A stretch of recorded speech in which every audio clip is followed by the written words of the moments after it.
Chris John for KaijuPop.com, and this is Hitman Go on iOS. It's prompting me to veritably touch the word Go with its pulsing logo there, so I will.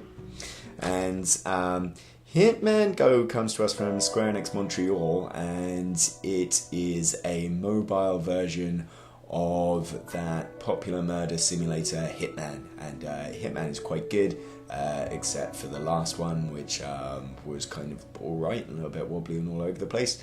But this aims to sort of collect together some Hitman style scenarios and add some of its own, and there's one set which I haven't unlocked yet, which contains levels from out of Hitman Blood Money, and there's more sort of classic, hey, these are bits you remember from the other Hitman games coming soon. But yeah, there's one bit from Curtains Down, which is hands down, by the way, one of the best sequences in anywhere in video games.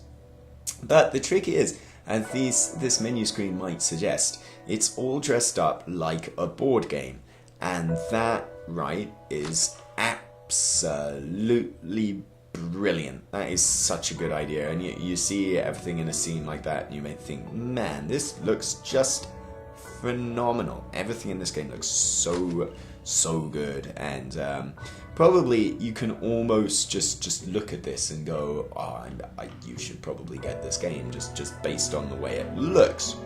And just the idea of saying, well, hey, let's take Hitman and then make it into a board game, that sounds fascinating. Your mind just like explodes with different ideas, like how do they manage the AI and how does it play out, and just thinking, when I heard that this was what they were going to do and saw what it was going to do, this is what they were going to do, and especially when I saw these visuals, I was just so excited about where they could go.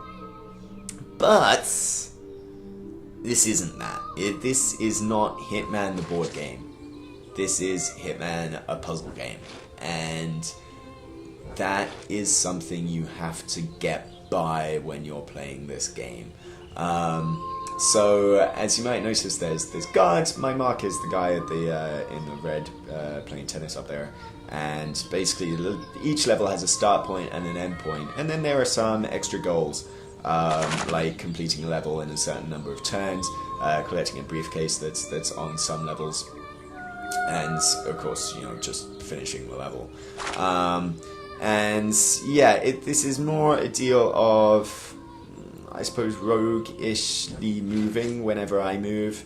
The guards move, and there are different types of guards that follow different rules, but I have to plan that out. So if I come down here, if I move to the left, in fact, let's just do it, he's going to move in and kill me, and that's the end of that. So I've got to start all over again, right?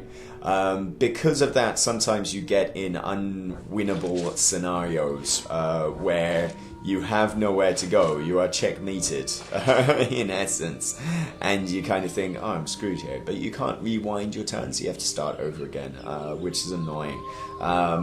I'm so close here, but yet so far. So I have to go down here. Ah, you see, I can't go there either. Screw this up. You saw that I had. You saw that I had actually stamped all of these levels earlier. So I'm not that rubbish, honestly. I have to go here. And you're kind of locked in this on these parts, which is a shame. As I say, it's a massive thing to get your head around. You have to get your head around this to fucking hell. You have to get your head around this in order to play Hitman Go. That this isn't what Hitman is. This is a puzzle game with a Hitman skin, and you just have to accept that. Go on. It's just something you're gonna have to get around, I'm afraid. There you go. I'm gonna knock him off. Because the thing about Hitman is, or where Hitman is so brilliant is in its, in its various sort of intricacies. The fact that there's tons of ways to complete each level with sabotage and with poisoning, and then making sure that nobody knows you were ever there. Whereas in Hitman Go, it's not that. There's a critical path to each stage, and there might be sort of special achievements for not killing anybody in the level or killing everybody in the level, but that isn't, that's a case of just there being a more efficient critical path than the one you would normally take. There is still a critical path. There's only ever one correct answer to each problem. But once you get past that, it is a good puzzle game. It really is. There's things like this, like it layers some Hitman ideas into this puzzle. So here it plays with the idea of disguises. This guy, there's different types. You can see the different types of guards here as well. The yellow jackets will move whenever I move. The blue guys will stay still unless I'm right in front of them. And the green guys are knife guys that will change stance with every step that I take. But here, we also have disguises to play with, and that's quite clever. So I go in here. Oh, that was stupid. That was dumb. Up, swoosh. Up. And you go down here. Do that. Let me do that. Knock him off. There you go. And one thing I like is when you topple another figure over, he actually pops. You can see him on the right hand side of the screen there, the discarded piece, which I think is just a really nice, awesome attention to detail. And again, I could just say, just get this game just for the way that it looks. It's just a phenomenal looking game. But yeah, so I mean, this stuff is actually quite clever. But I mean, it's a matter of managing these guards' paths. It's not ever a thing of being creative. It's purely an issue of just moving and lateral planning. That's really the thing. It's about laterally thinking. Okay, well, in theory, it's about lateral planning, and about going, well, in 3 moves, in 1, 2, 3 moves time that it takes for me to go down, down, and right from here, this yellow guy will be up, up, and then back to that second node in from the top, so I'm kind of safe.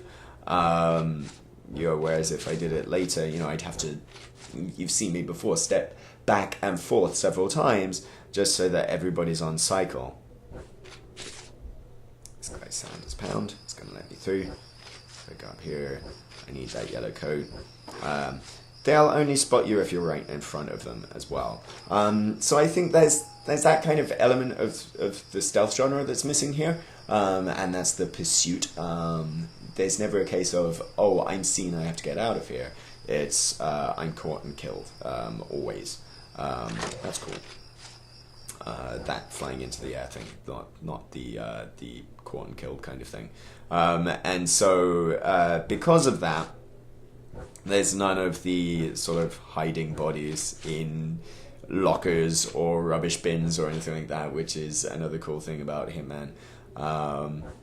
But it does, I mean, it gradually layers in Hitman-styled mechanics one after the other. So if I jump into one of the stages that I've done fairly recently, I still haven't finished this last one here, so I don't want to look too dumb. Let's go for this one.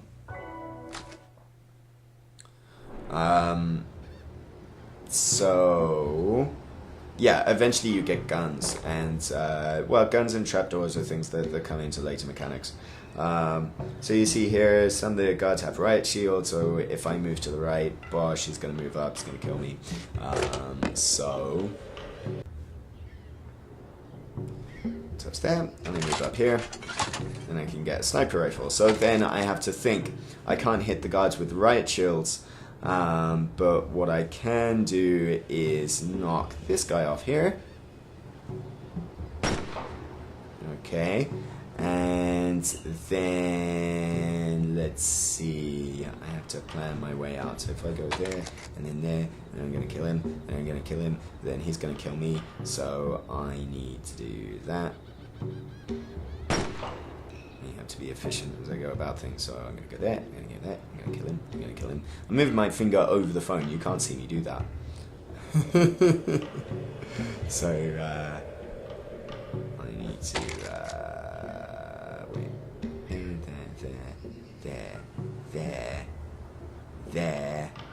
There. Here's the problem. Knock him off. Yeah, it's all about pre-planning. It's never about adapting to scenarios, and that is just a bit of a shame. It's also occasionally really unfair with the way that it does things, and there we go. Yeah, I did it 16 turns or less, so I got another medal. Yes, so let me show you where it's really unfair with doing things. I've got 93 stamps, 93 medals here. You get those stamps, as you've just seen, by doing certain acts, certain tasks within each thing, and that's a common thing, especially with mobile games. But I need 145 medals to get this last set, and I can unlock it now for another $1. The game costs $5 right away, and you need to get a perfect on the vast majority of stages, especially early on, to unlock the next badge. And I think that's a little bit gross. I think it really is sort of banking on you not having the patience to do that, to shell out a little bit of money. It just kind of seems the balancing isn't quite right with the in-app purchase there. And this was actually in soft launch in Australia, which kind of raises eyebrows when a premium game goes into soft launch. And yeah, that's kind of the feeling that I got, was like, ooh, wow, there are in-app purchases to tweak for a $5 game seems a little bit sniffy. And actually in this first batch, I have to confess, I've got perfects on all of these. I had perfects on about 3 or 4 of them, and the rest I watched a guide to do.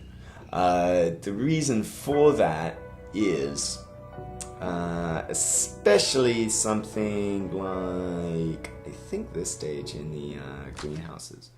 Yeah. Especially moves like the 22 turns or less, or certain ways of collecting the briefcase and still getting to the exit are incredibly obtuse, especially when there are 3 or more guards in the area, and especially when things get larger and you can't see some of the guards like further down, because everybody always moves when you move. There will be times where you have to make sure every single guard is perfectly in sync with what you are doing. And so, for example, here, you can't just go straight for the case, because you're going to get knocked off, right?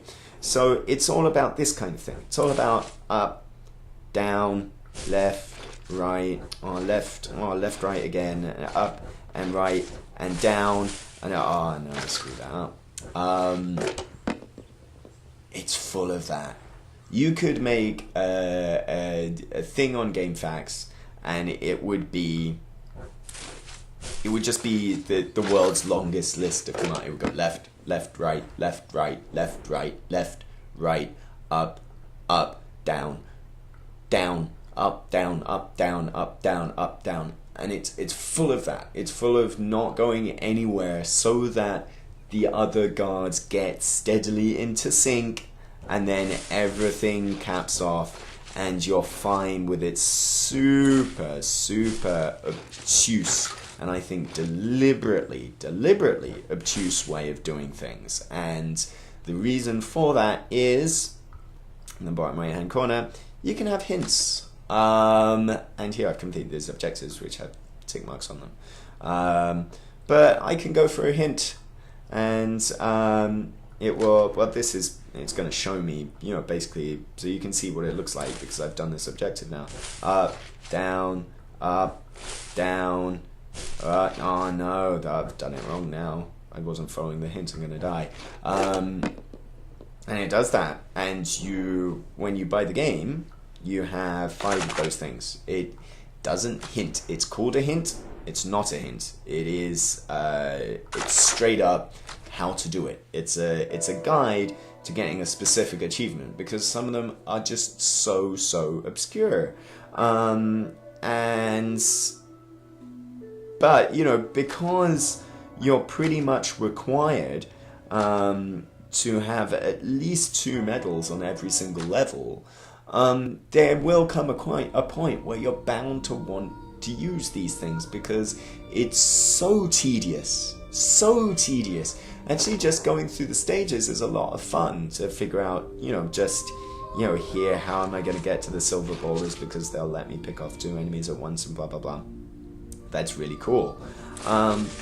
But if I want to do this in 28 moves, or I want to get the suitcase, it gets ridiculously difficult. That's fine as an additional challenge, but when it's a case of you pretty much have to do this, then it starts getting gross because, hey, get a hint. You can buy a hint for 5, you can get 5 hints for 200 yen, $2, 12 for 400, 25 for 700. You get as many hints as you want. The instant win button for 1500 yen. That I think is silly, and I'm not a fan of it. And I'm not. It sounds like I just want to complain because I'm disappointed by the fact that this isn't really Hitman, and I really wanted it to be really Hitman. But as I said, it is a good puzzle game. So if you get past, you know, what it isn't and think about what it is, you will enjoy it, I think.